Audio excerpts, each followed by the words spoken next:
نحمده ونصلي على رسوله الكريم أما بعد قال النبي صلى الله عليه وسلم المستبان ما قال فعل البادي منهما ما لم يعتد المظلوم رواه الترمذي। প্রিয় মুসলিম ভাই বোনেরা,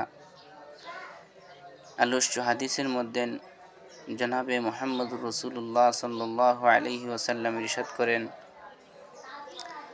যে আল মুস্তাব্বানে মা ক্বালা, যে একে অপরে গালিগালাজ করা, যা কিছু বলা হয়,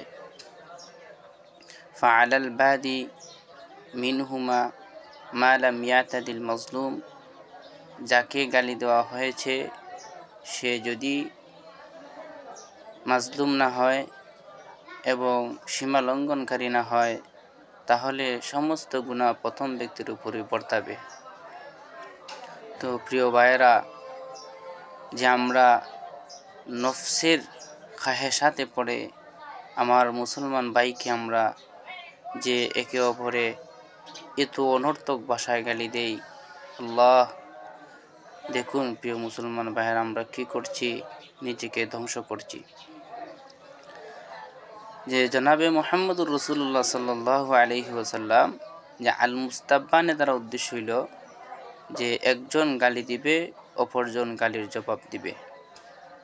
যে ব্যক্তি গালি দিবে সে ব্যক্তির উপর প্রত্যেক ব্যক্তির গালির জবাবের যে গুনাহ হবে সেটাও প্রথম ব্যক্তির উপরই বর্তাবে, কেননা দ্বিতীয় ব্যক্তি তার প্রতিশোধ নিচ্ছে। যে অনর্থক ভাষায় একে অপরকে গালি দেওয়া সেটি হারাম।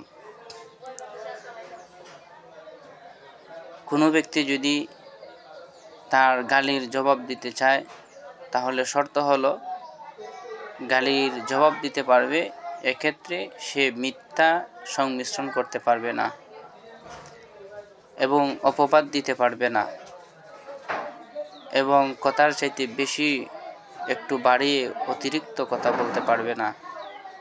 এতটুকু বলতে পারবে, হে মাজলুম, হে মিথ্যা সংমিশ্রণকারী, হে মিথ্যা কথা সংলাপকারী, বলে এতটুকুতে সীমাবদ্ধ থাকবে। তবে যদি মাফ করে দেওয়া হয় সেটা সবচেয়ে উত্তম। যে ইমাম নববী রহমতুল্লাহি আলাইহি বলেন যে একজন মুসলমানকে অন্যায়ভাবে গালি দেওয়া হারাম। যে আমরা কেন অন্যায়ভাবে অপর মুসলমান ভাইকে আমরা গালি দিব, এই কাজ থেকে আমাকে বিরত থাকতে হবে, আমাদেরকে বিরত থাকতে হবে। যে মিথ্যা কথা বলা বা গালি দেওয়া, গালি কাকে বলে? যে কথায়, যে ভাষায় কথা বললে সে কষ্ট পাবে, অথবা যে ভাষায় তাকে বললে নিজের মধ্যে সংকোচতা মনে হয়, ওই কথাটা স্পষ্ট ভাষা তাকে বলে দেওয়ার নাম গালি। যে প্রিয় মুসলমান ভাইকে, আমার ভাইকে, আমার বোনকে যে এমন ভাষায় কথা না বলা যে ভাষার কারণে সে কষ্ট পায়, এই কষ্ট দেওয়া থেকে হেফাজত থাকতে হবে। এই কষ্ট দেওয়া কথা বলা ওই হারাম। আল্লাহ তাআলা আমাদেরকে একে অপরকে গালিগালাজ করা থেকে হেফাজত করুন।